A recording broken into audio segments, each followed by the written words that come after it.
Hi folks, Vipin here. A lot of my students have been asking me, if you start a business, what would be the ideal format for your business? As in, should I run this business by myself, or should I run it with a friend, or should I go about starting a company? Now in this video, let's evaluate which in fact would be the best choice. Now before that, what are the choices that are there when it comes to you being an entrepreneur? As in, if you set up a business, what would be the format of the business? Now firstly, you have a sole proprietorship. In simple terms, a sole proprietor is an individual who runs a business by himself. Okay, when you say that you are the owner of a business, it means that you are the person who has invested capital. Capital is the money that you would use to generate revenue. So if one person has invested capital, in that case you would call it as a sole proprietorship. In the second case, you call it as a partnership. Now in case of a partnership, you have more than one person investing. So there are two people who are investing in a business. In that case, you would refer to it as a partnership. Companies, on the other hand, go through a different route altogether. Now I'll explain each of them in brief, and hopefully you should be able to understand which is the ideal format for starting a business. Now, in the first choice, that would be sole proprietorship, you have a wonderful advantage of you being your own boss. And believe me, you being your own boss is one of the best feelings ever, because you get to do what you want, and you do it without any restrictions from any authority. Another one, sole proprietorship is ideal for a family business. Most family businesses today are in fact a format of sole proprietorship itself. Okay, so sole proprietorship is ideal for a family business, low investment and potential for high returns. The website I've started, vipinmks.com, is in fact run by one person, me. I've invested the capital, so I'm the only owner here. My total investment in this website, excluding the marketing cost, has been below 3,000 rupees. So you can see how little the investment can be. And then, no authority to report to. There is no government official whom you have to report to, publish reports and say that this is how the business is doing. You have none of that. However, there are some flaws to this particular type of business. When you are only one person who is investing capital, the amount of activities you can do is in fact very limited. Now that's okay. If you're comfortable with that, it's perfectly fine. Now with respect to me, there is only one person who's working on vipinmks.com. That's one of the reasons why my resources are quite limited. When my students who happen to be studying science request my help, I'm unable to do it completely because the amount of resources I have is very less. There's only one person who's working. In that case, it's only me. So I'm not able to do the entire thing as and when they go about requesting it. So that's a big flaw that you would come across. The limited capital investment means the activities that you can do is in fact quite less as well. But nonetheless, sole proprietorship is one of the most ideal forms of business if you are just getting into entrepreneurship. Okay, now there's another one, partnership. When you start a partnership is more suitable when professionals are needed. Doctors, lawyers and chartered accountants. It is easy to set up and almost no documentation is required. Now when I say almost no documentation is required, it's because in some cases many people would in fact draft something which is known as a partnership deed. In the partnership deed, the partners decide what these guys are supposed to do, how much capital every person has invested, what will be their salaries, and how is it that they'll share the profits. Okay, now in that case you could go about drafting a partnership deed. But nonetheless, the law in India doesn't require you to draft a partnership deed. Even for example, an oral partnership agreement. Okay, even that is in fact considered perfectly fine as per the Indian legal system. Now there are some flaws when it comes to doing a partnership. Now for example, when you have more than one person here, a partnership requires a minimum two people. There's a good possibility of conflict of interest. Now, what is the meaning of conflict of interest? Now, when you and your friends are deciding to, say, go to a restaurant, you will come across one person coming out with their own opinion. Hey, let's go to this place which serves Chinese, let's go to this place that serves Mediterranean. Each of us have got our own opinion, and that leads to a conflict. And partnership is, in fact, having a greater scope for conflicts than when it comes to a sole proprietorship. Okay, and then the most ideal format. Before I get to that, this is one of the ideal examples for a partnership firm. In fact, Guru and Jana, the chartered accountants, if you happen to be a resident anywhere around South End Circle, I'm sure you'd have come across the office of Guru and Jana. Now, there you can see the number of people who happen to be working in this organization, as in terms of partners. You can actually see it's not just one or two people, it's in fact quite a lot. Now, the advantage we have when it comes to a partnership is greater capital, but at the same time, there's a greater chance of conflict of interest.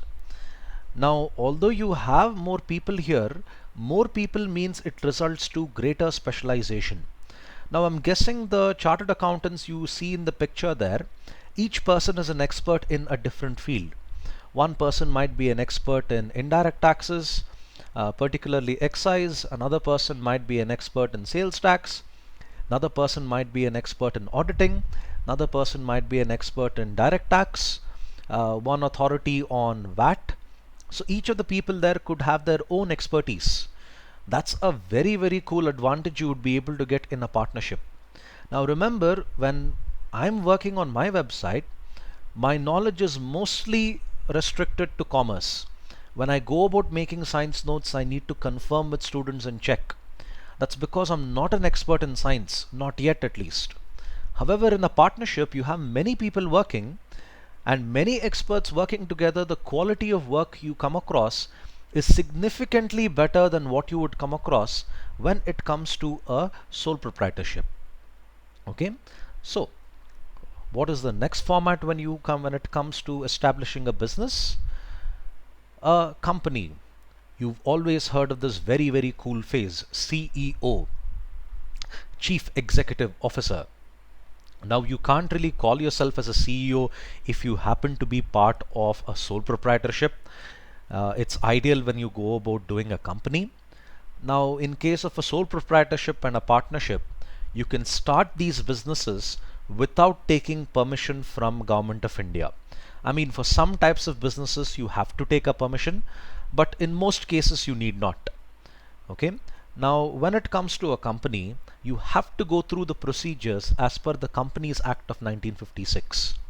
You cannot put up a board in front of your house the next day and call yourself a company. That's possible with a sole proprietorship and a partnership. However, it's certainly not when it comes to a company. Now, companies have quite a few bit of disadvantages, but that doesn't stop people from starting a company. I'll tell you how one major advantage in fact offsets all the other disadvantages when it comes to starting a company. Okay, so before I get to that, some of the disadvantages, it's not as easy as you think. Because when you start a company, you need to go through Government of India rules and regulations, and that in fact takes a long period of time. Another thing that is there, the duration that you would have when it comes to the reports, and I'm sorry, not the duration, the different documents that you need to submit during the course of running a company. That in fact is quite a lot. For every meeting that you conduct, you have to submit a report to Government of India giving them a description of what really happened in the meeting. So for something as small as that is considered extremely important. Okay, and then what is that advantage that I mentioned, that one major advantage that offsets all the other disadvantages of starting a company? Okay, limited liability. Now, when you start a company, you're able to get this wonderful advantage called as limited liability. Now, you might have seen in the newspapers and media, I love how the media exaggerates and they keep saying Malia is getting funding for United Breweries, but he's not spending the salaries and he's not using that money and paying off the salaries of his employees in Kingfisher Airlines. Now, the reason that happens is because of limited liability. One more case would be when Malia donated several kilograms of gold to Tirupati. People of Kingfisher were complaining our salaries are not paid, yet he is donating gold to Lord Venkateshwara. Now that happens here because of, again, the golden concept of limited liability. If I start a partnership or a sole proprietorship, and let's say I approach a bank for a loan, I'm approaching them for a business loan. The first check that you see there on top, they give it in the name of Vipin Mandyam. They give it in my name. But if I start a company, let's say I name my company as Cybertron Education Limited. Okay, I chose Cybertron because I'm a huge fan of Transformer series, and that's one of the reasons why I picked Cybertron there. So Cybertron Education Limited, I start a company called Cybertron Education Limited. In the second case, when I start a company, the same business loan is given in the name of Cybertron Limited, Cybertron Education Limited. But in the first case, it's given in my name. In both the cases, I'm going to use this to expand my website, to make it into something bigger. But in one case, you can see it's my name there, and in the second case, it's the name of my company that is there. In limited liability, that's a wonderful privilege that is extended only to companies, wherein if the company in fact takes a loan, the loan is in fact obtained in the company's name and not the founder of the company. Now, I might be the founder of this company, but the loan is not given in my name. It's in fact given in the name of Cybertron Education Limited. So what's the big deal? Let's say I'm unable to repay this loan and I get into severe losses. The first thing the bank is going to ask is, sell away my company assets and then repay the losses.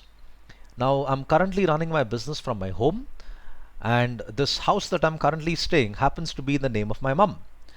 So when I run a company, I would in fact show the same thing. The office I'm currently staying is in fact belonging to my mother and not belonging to Cybertron Education Limited. When that happens, the bank cannot do anything else. They have no authority to in fact force my mum sell away the house and go about repaying this loan that I have taken. But unfortunately, in the first case, when it comes to Vipin Mandyam, if I'm running this as a sole proprietorship, which I am, and if I take up a loan and I'm unable to repay the loan, I will have to sell away this house. The reason is this is something which the bank has given in my name, and even my relatives, in fact the close relatives, my mum, could also be held responsible for repaying this loan. That's not possible when it comes to companies.